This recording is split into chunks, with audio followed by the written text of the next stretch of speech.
바른미래당의 새 지도부를 뽑는 전당대회가 오늘 오후에 열립니다. 손학규 대세론 속에 이변이 나올지 주목되고 있는데요.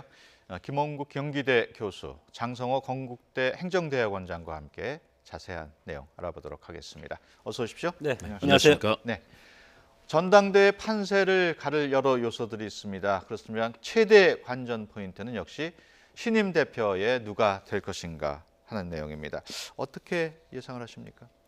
애초에 지금 전당대회가 손학규 프레임 자체가 있지 않습니까? 프레임을 보면 손학규 대세론이 거침없이 이어져 왔다. 예. 안철수 전 대표가 손학규 후보를 밀고 있다. 이런 것들이 지금 뭐 여러 가지 전당대회를 지배하는 그런 분위기였는데, 그래서 예. 이것을 뒤엎기 위해서 도전자들이 지금 5분이 있지 않습니까? 그래서 이 프레임이 과연 깨졌을까? 그것이 저는 최대의 관전 포인트라고 생각을 하는데, 예.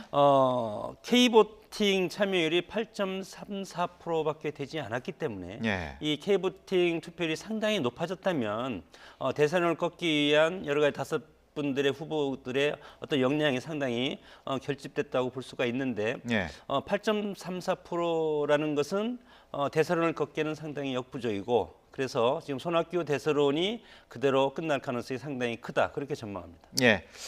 민주당 대표로 이해찬 대표가 되는 바람에 손학규 후보로서는 그 올드보이 이미지 부담을 조금 덜 수 있게 되긴 됐어요. 네, 그동안 선거판을 달궜던 핵심 변수 중에 하나가 안심 논란, 안철수 전 대표가 과연 누구를 지원할 것인가, 이 부분도 있었고요. 예. 또 하나가 올드보이 논란이었습니다. 예. 과거에 60대, 70대, 그러니까 역시 더불어민주당의 이해찬 대표, 또 민주평화당의 정동영 대표, 뭐 그리고 자유한국당 같은 경우는 김병준 이제 위원장 있지 않습니까? 예. 이렇게 되면서 전반적으로 과거 우리가 떠올려 보면 과거의 대통합 민주신당 2007년 선거 때 나왔던 대선 주자들입니다, 다. 네. 그렇기 때문에 역시 과거형 정치인들 아니냐 이런 논란이 있었는데, 그러나 역시 이 손학규 이 고문 같은 경우는 역시 노련한 정치력, 그리고 중도 보수 진보를 포괄하는 굉장히 큰 폭넓은 정치적 지형을 갖고 있고요. 예. 또 여러 가지 노련한 그런 정치력이 있기 때문에 아무래도 전체 판세를 끌고 왔다. 그러나 바른미래당의 전반적인 그런 여론조사 결과를 보면요, 책임 당원의 투표율이 약 25%고요. 일반 당원의 투표율이 5.83%입니다. 다시 말해서 관심이 굉장히 낮았다. 예. 그런 측면에서 국민들에게 바른미래당이 지향했던 여러 가치들을 좀 알리는 데는 좀 성공적이지 못했지만, 그러나 현재 오늘 오후에 열리는 선거에서는 6명 중에 4명이 이제 최고위원이 되는 거거든요. 그러니까는 6명 중에 이 여성 최고위원이 되는 권은희 후보를 제외하고 나머지 2사람이 탈락을 합니다. 그렇기 예. 때문에 누가 과연 이 당선권에 들지 상당한 관심을 모으고 있습니다. 예. 방금 전에 안심 말씀을 하셨습니다만 안철수 전 의원의 마음이 어디로 향할 것인가가 그동안의 쭉 관심이었습니다. 이런 안심이 실제로 영향을 미쳤을까요? 지금 당원들의 투표율이 지금 방금 말씀하셨지만 상당히 낮지 않습니까? 예. 그런 상황에서 보면은 안심의 위력은 사실은 결정적이라고 저는 생각을 합니다. 예. 그렇기 때문에 지금 과연 안철수 의원이 누구를 밀 것인가? 다시 말해서 안철수 의원이 지금 이 당을 포기하지 않고 지금 미국으로 가고 정계 은퇴를 하지 않지 않았습니까? 예. 이것은 차기 대선에 출마할 가능성이 상당히 크다고 보고, 차기 대선에 출마하기 위해서는 정당을 만들거나 아니면 정당을 가지고 있어야 되는데, 예.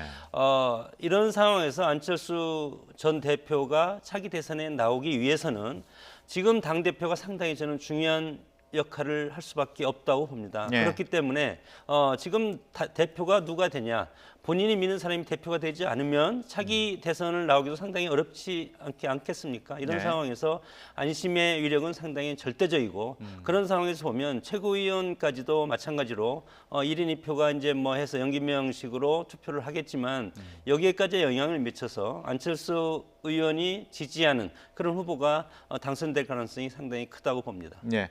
손학규 후보 대세론 속에 이준석 후보도 굉장히 말을 많이 지적을 하고 있어요. 안심과 그렇죠. 관련해서. 안심 논란이 이렇게 작용을 하는 이유, 결국은 안철수 전 대표 대선 후보로서 또 당의 이 창당의 주역으로서 굉장히 큰 영향력을 가질 수밖에 없는 상황인데요. 예. 그런 측면에서 각 후보들 굉장히 많은 안심에 대한 논란을 제기했고, 그럼에도 불구하고 손학규 고문이 사실은 상당한 그런 그 전체를 아우를 수 있고 뭐 인지도는 대단하지 않습니까? 예. 그에 더불어서 또 바른미래당이 정치적 존재감을 보여주는 데 있어서 상당히 실패하고 있다라는 얘기를 하지 않습니까? 지지율의 경우도 정의당 아주 5명의 정당인데도 불구하고 뭐 15%대 가까이 올라가는 반면 예. 바른미래당 상당히 어렵습니다. 그렇기 때문에 손학규 고문이 해줄 수 있는 역할에 대해서 상당한 그런 역시 기대감이 있는 것 같고요. 그런 측면에서 안철수 대표의 안심이 손학규 고문에게 상당히 가 있다는 이것이 결국은 바른미래당이 향후에 이 향방을 좌우할 수 있기 때문에 그런 여러 가지 논란이 다른 후보자들 속에서 비판적으로 지금 나오고 있다고 판단이 되겠습니다. 예. 또 하나의 관전 포인트는 유권자 한 명이 두 명의 후보를 선택하는 1인 2표제라고 할 수 있겠습니다. 과연 이 1인 2표제가 변수로 작용할 수 있다는 관측도 있는데 어떻습니까?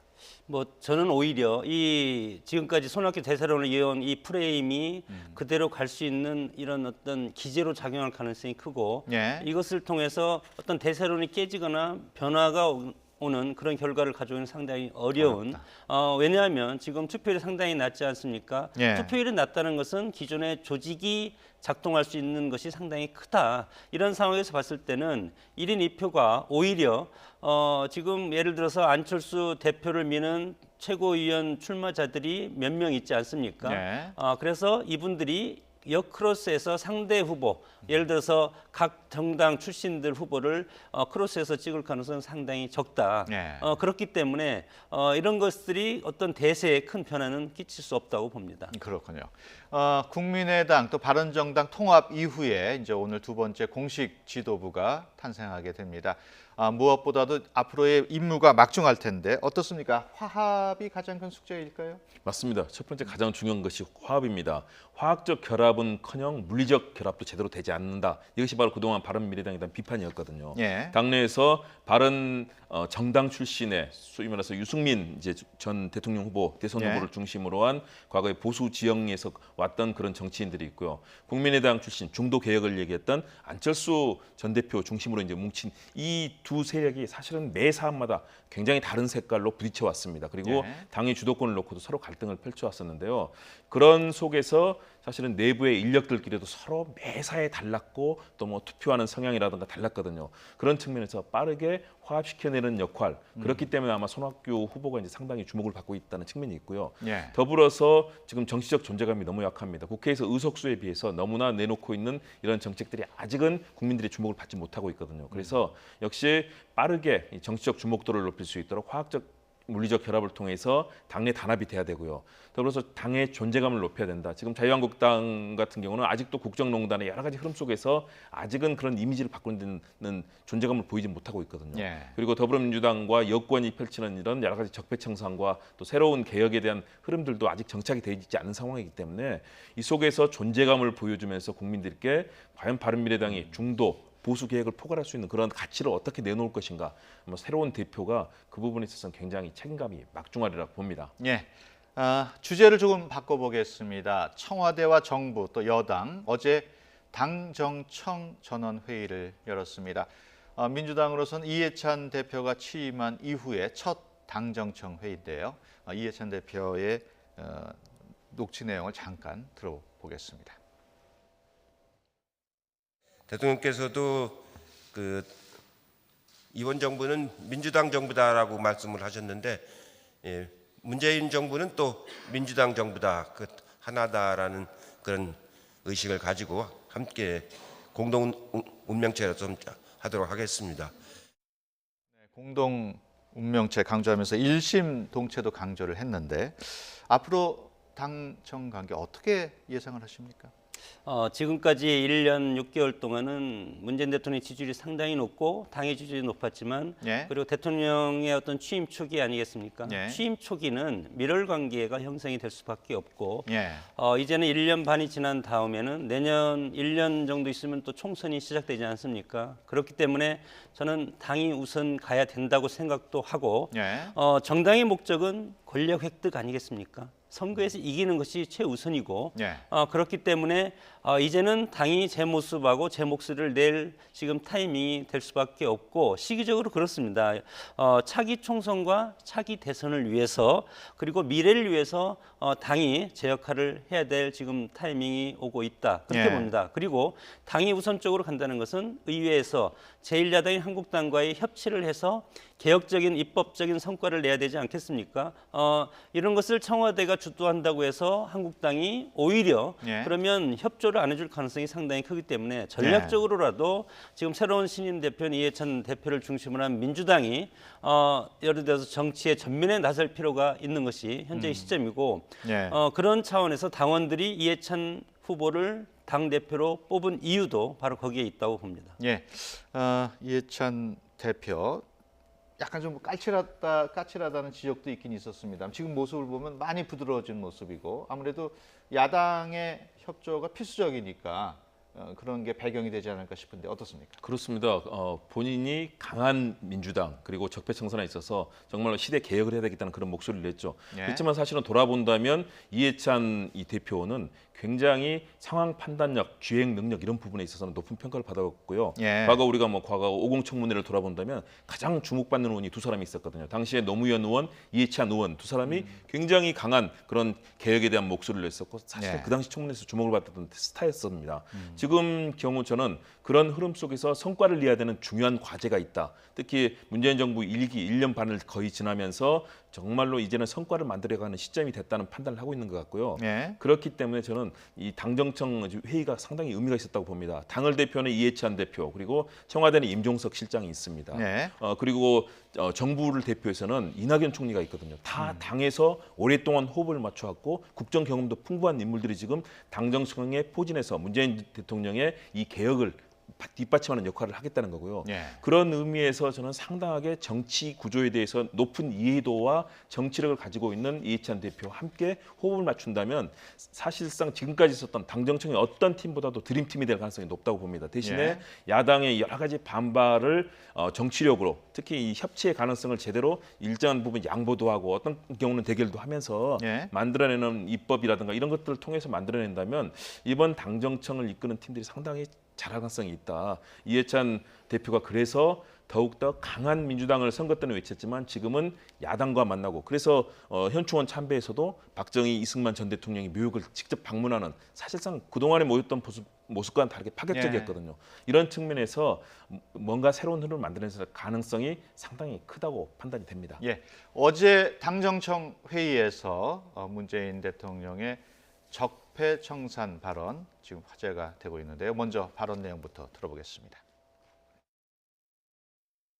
이게 나라냐고 국민들이 절구했던 바로 그 지점이 우리 정부가 출발한 지점입니다. 그래서 우리가 함께 이뤄내야 할 시대적 소명은 분명합니다. 강력하고 지속적인 적폐 청산으로 불의의 시대를 밀어내고 공정하고 정의로운 대한민국을 만드는 것입니다. 네, 문 대통령의 적폐청산 발언, 야당은 당연히 지금 반발하고 있습니다. 지금 야당의 협치가 필요한 상황에서 저 발언을 어떻게 해석을 해야 될까요? 야당한테 한 발언은 아니라고 생각을 합니다. 어제 대통령께서 당정청 전원회의에서 원팀을 강조하지 않았습니까? 예. 원팀이라는 것은 야당과의 원팀이 아니고 집권 세력 전체가 하나로 묶는다. 이것이 그래서 어제 세 가지의 키워드를 제시를 했는데 예. 제일 먼저는 적폐청산, 두 번째는 함께 잘 사는 경제, 세 번째는 한반도 평화체제 구축, 이 세 가지인데 이 적폐청산은 한국당이라든가 보수 세력을 향한 것이 아니고 내부적인 결속을 주문하는 그런 정치적인 메시지였다 이렇게 봅니다. 예. 전선을 확실히 해야만이 그리고 지지층과 우군을 결집해야만이 문재인 정부가 추진하는 것을 앞으로 나갈 수 있다. 물론 여기에서는 과거에 잘못된 것도 단죄를 하겠지만 그것은 통상적인 정부나 검찰의 역할 아니겠습니까? 네. 이런 식으로 되는 것 같고 특히 이제 함께 잘 사는 경제는 이것은 국민을 향해서 또 하는 것이고 또 외교 안보 상당히 중요하지 않습니까? 여러 가지 키워드에서 하는데 결국은 당이 잘 돼야 그리고 당과 청와대와 정부가 잘 협조가 돼야만이 예. 국민들로부터 유인받은 권력을 잘 완수하고 그리고 나서 역사의 평가를 받을 수 있다. 이런 예. 차원에서 하는 것이지 적폐청산 과거로 말하면 이것이 혁신과 개혁 아니겠습니까? 개혁은 통상적으로 정권 내내 그리고 뭐 정부가 지속되는 한 계속 있어야 되는 것이기 때문에 어떻게 보면 이것은 고도의 어떤 우군을 결집하는 그런 정치적인 제스처나 멘트였다고 봅니다. 예.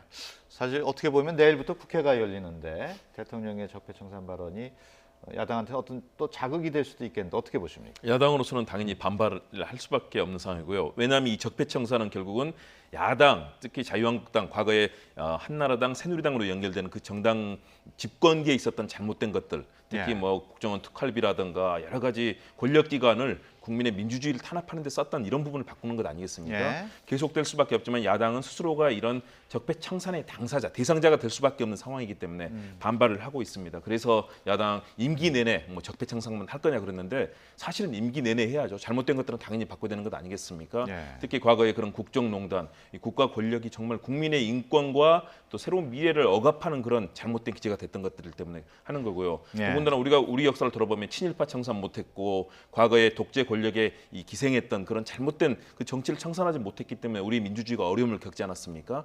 이 부분은 이루어질 텐데요. 그러나 역시 또 협치는 또 필요합니다. 국회에서 입법을 하고 또 야당과 손을 잡고 새로운 시대를 만들어야 되는 그 과정들이 있기 때문에 예. 극단적인 야당의 반대 세력을 제외하고는 함께 손을 잡을 필요가 있다. 그런 측면에서 저는 좀 아쉬운 게 결국은 내부 진영, 민주 진영의 결속도 중요하지만 중도 보수적인 인사들 중에서도 굉장히 합리적이고 우리 사회에 존경을 받는 분들이 많이 있습니다. 예. 이런 분들도 적극 등용하고 함께 손을 잡아야 대한민국의 민주주의가 완성될 가능성이 있다. 그런 측면에서 저는 내부 개혁과 또 결속은 강화하더라도 최소한 우리 사회의 그런 통합을 위한 그런 여러 가지 또 발걸음은 같이 할 필요가 있지 않나 예. 그런 지적을 드리고 싶습니다. 예.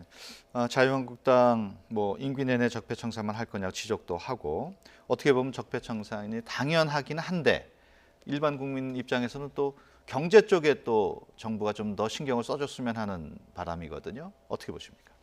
뭐 대통령 입장에서는 두 개를 다 동시에 갈 수밖에 없다고 생각합니다. 예. 어떤 이슈라든가 어떤 과거 정부에 대한 그런 개혁도 해야 되고 그리고 결국은 국민의 먹고 사는 문제가 정치의 가장 근본적인 목적 아니겠습니까? 예. 이런 상황에서 어제 말씀하셨던 그 함께 잘 사는 경제 이런 것들이 최근에 여러 가지 고용 절벽이라든가 중소기업 그리고 상공업자 문제 이런 것들에 대해서 대통령이 어떤 고뇌에 찬 예. 그런 모습을 지금 보이고 있다 보고 최근에 지지율이 상당히 지금 50% 초반까지 지금 하락하고 떨어졌죠? 있지 않습니까? 예. 이것은 국정에 대한 빨간불이라고 생각을 했기 때문에 어제 전원회의를 소집한 것 같고 예.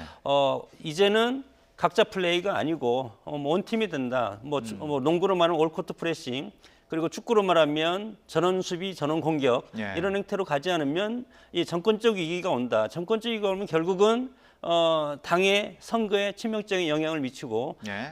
궁극적으로는 국민들의 어떤 체감을 높일 수 있는데 정부가 사실은 마음, 심리적인 것이 상당히 중요하지 않습니까? 예. 이런 것들이 지금 국민들이 상당히 불안해하고 있기 때문에 정치는 내면적인 것도 있지만 국민들한테 보여주는 것이 상당히 이제 중요하기 때문에 대통령이 저렇게 나와서 국민들한테 자신감도 주고 미래의 희망을 주는 것은 아주 좋은 모습이라고 봅니다. 예.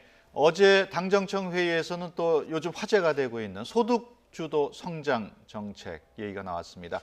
속도감 있게 나가기로 뜻을 모았다는 게 발표 내용인데요.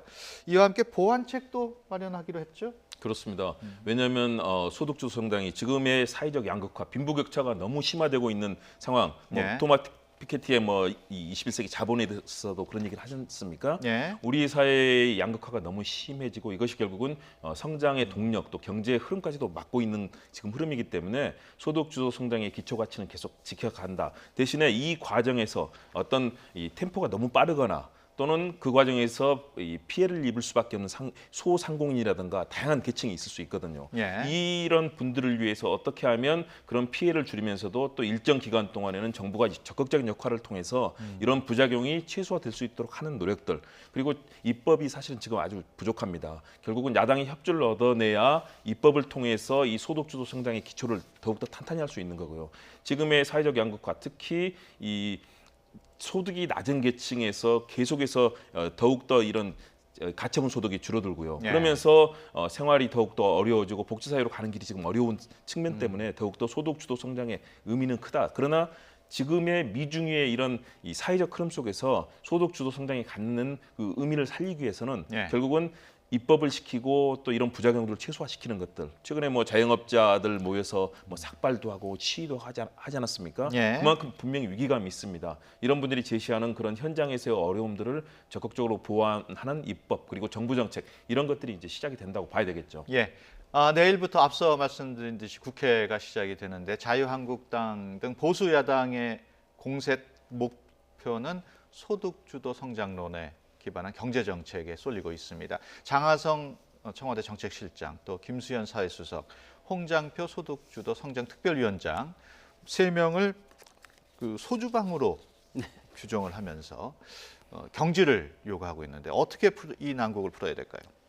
대통령의 대선 공약이고 민주당의 핵심적인 척추 같은 근간의 정책이 소득주도 성장이고 예. 사실 뭐 과거의 한국당이라든가 보수 정당인 것은 낙수 효과지만 이것은 분수 효과 아니겠습니까? 예. 이런 상황에서 이런 경제 정책을 수정하거나 경질할 수는 없을 것이다. 대통령께서 계속 이것은 옳은 방향이고 계속 보완책을 해서 밀고 나가겠다고 하지 않았습니까? 예. 이것을 만약에 뭐 이분들을 경질하거나 이 경제 정책을 수정하면 문재인 정부 전체가 뒤틀리게 되고 지지층도 여기서 완전히 이탈해서 문재인 정부는 외딴섬이 될 가능성이 상당히 큽니다. 이런 상황에서 지금의 어떤 국제적인 경제 정책 흐름 시스템을 보면 복지 위주의 정책 아니겠습니까?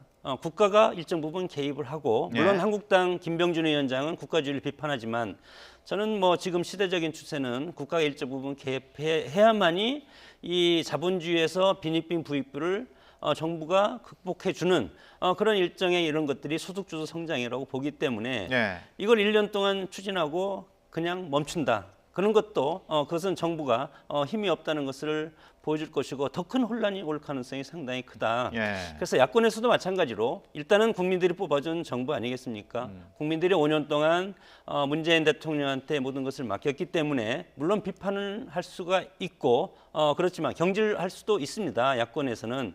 그러나 대통령이라든가 의정자, 책임자들은 이것을 일단은 경제적인 효과가 나기 위해서는 많은 시간이 걸린다. 예. 이런 것들을 정부에서 국민들한테 애초에 소상히 설명을 했어야 되는데 무조건 일자리 창출하면 된다 이렇게 했기 때문에 지금 뭐 다 고용 절벽 이런 것도 현실화 나타나 있기 때문에 이런 것들을 지금이라도 대국민 설득에 나서서 일단은 시간이 좀 걸리는 것이 경제 정책이다. 예. 우리만의 어떤 정책으로 되는 것이 아니고 국제적인 환경과 같이 맞물려 가는 것이 경제이기 때문에 이런 것들을 국민들한테 이해를 시키는 작업이 필요하다고 봅니다. 예. 이제 문재인 정부 집권 2년 차를 맞이해서 집권 여당은 각종 정책을 신속하게 실천을 하려고 할 테고 또 야당은 공세를 강화할 것으로 예상이 되고 있습니다. 특히 슈퍼 예산을 놓고도 여야 간의 기싸움이 예상이 되고 있습니다. 과연 여소야대 체제에서 이런 대치구도 계속 갈등이 계속될 것 같은 우려가 되긴 하는데 어떻게 전망하십니까? 네, 쉽지 않을 겁니다. 상당한 갈등이 있을 거고요. 여당에서는 재정이 적극적인 역할을 해줘야 된다. 기업, 민간 이쪽에서 투자의 의욕이라든가 또는 전체적으로 세계 경제에 대처하는 흐름이 어렵기 때문에 예. 재정이 적극적으로 역할을 해줘야 된다는 게 여당의 입장이고요. 또 청와대의 입장입니다. 반면에 야당의 입장에서는 너무나 세금에 기대고 있다. 예. 세금 중독이다. 그리고 불통과 독선이다. 야당의 입장은 상당히 상반된 그런 모습을 보이고 있습니다. 예. 그런데 지금의 상황은 우리가 돌아보면 이명박 정부 시절에 사실은 뭐 4대강 한다면서 강바닥에 거의 뭐 그 수백조 가까운 돈을 퍼붓지 않았습니까?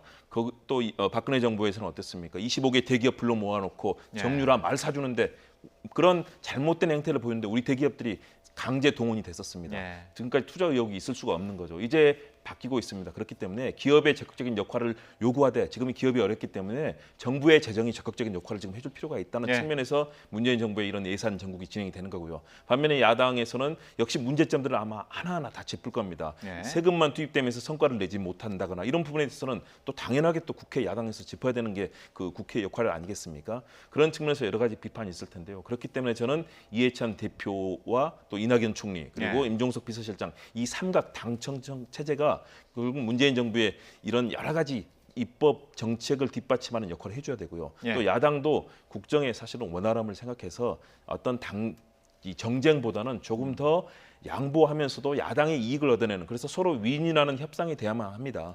대통령제 하에서는 집권 1년차 입법을 많이 해야 2년차부터 뭔가 성과를 내거든요. 그런데 초기 1년에 사실은 입법을 별로 하지 못했습니다. 예. 사실은 대통령학이라는 그런 전체 흐름에서 본다면 좀 어려울 거거든요. 그런 측면에서 여당의 분발 또 야당도 국정에는 여야가 없다. 정말 대한민국의 미래를 함께 만든다는 생각으로 역사적인 책임감을 가지고 여야의 그런 협치의 틀들을 만들어갈 필요가 있다고 봅니다. 예.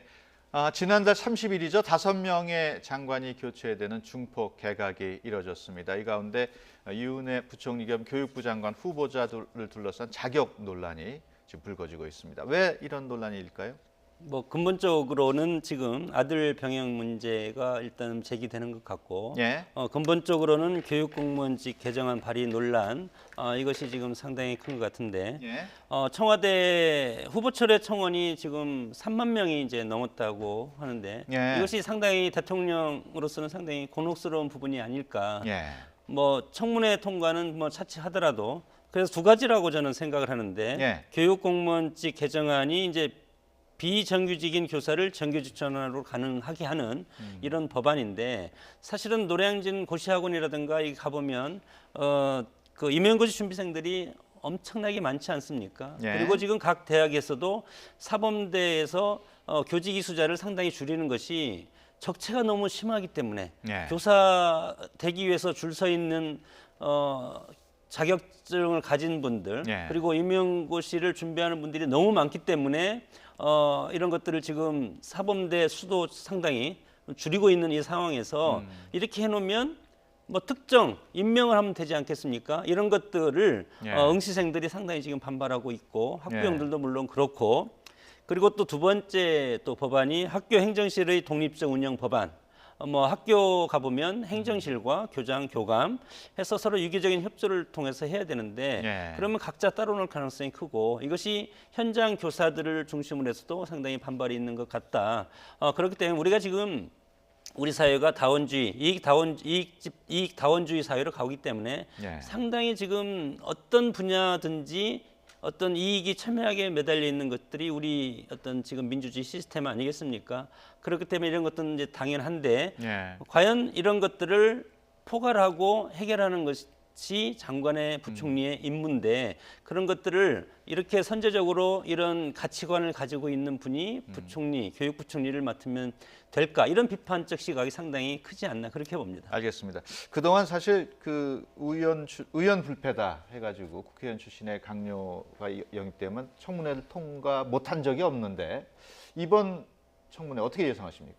저는 이번에도 통과될 가능성이 높다고 봅니다. 의원 불패가 계속될 것이다. 청문회 제도가 도입된 이후로 한 번도 이제 실패한 적이 없거든요. 예. 더불어서 유은혜 후보자의 경우는 과거에 뭐 김근태 전 장관을 모실 때부터 뭐 또 부대변인, 대변인 시절 저도 이제 국회 출입을 하고 예. 봤는데요. 굉장히 합리적이고 원만하고요. 또 의원들의 관계, 야당 의원들의 관계도 상당히 좋습니다. 예. 그리고 그동안의 의정 활동에서도 굉장히 이 시민들이나 지역민들 또 소통의 측면에서도 대변인 생활도 오래 했기 때문에 예. 잘하거든요. 그런 측면에서 야당 의원들도 그동안의 국정 경험 또 의원의 경험 특히 국회 교육위에서 활동을 오래 했었기 때문에 그런 측면에서 일정하게 뭐 분명히 짚을 건 짚더라도 통과될 가능성은 크다. 그러나 유은혜 후보자의 어깨는 저는 상당히 무거우리라고 봅니다. 교육부는 정말로 부총리 부서고요. 또 전체 우리 국가의 교육이 얼마나 복잡한 양상이 있습니까? 네. 교원단체, 학생, 학부모, 특히 교육제도 개혁이 지금 최근에 발표되지 않았습니까? 그렇다면 이것들을 이런 갈등 속에서 해내야 되고요. 학교 현장에서의 갈등들, 교원 단체 간의 갈등, 그리고 또 학교 내의 뭐 폭력이라든가 다양한 현안이 있습니다. 네. 교육부 장관이 이것을 원만하고 합리적으로 해결하지 못한다면 굉장한 어려움을 겪을 수밖에 없고요. 그동안 교육부 장관은 장관의 무덤이라고 불릴 정도로 장관들이 성과를 내기 어려웠습니다. 그렇기 네. 때문에 초심을 잘 다지면서도 각 단체 많은 만남과 또 정책 파악을 통해서 꿋꿋하게 밀고 나가야만 성과를 낼 수 있을 거다. 그런 측면에서 유은혜 후보자 외유 내강형 아니겠습니까? 강하게 초심을 가지고 정책을 꿋꿋하게 밀고 나가되 많은 소통과 대화를 통해서 노력을 해야만 성공한 장관이 될 것이다. 정말로 긴장해야 될 거라고 봅니다. 알겠습니다. 시간 관계상 여기서 마무리를 하겠습니다. 지금까지 김원구 경기대 교수, 장성호 건국대 행정대학원장과 함께 얘기 나눴습니다. 오늘 말씀 고맙습니다. 감사합니다.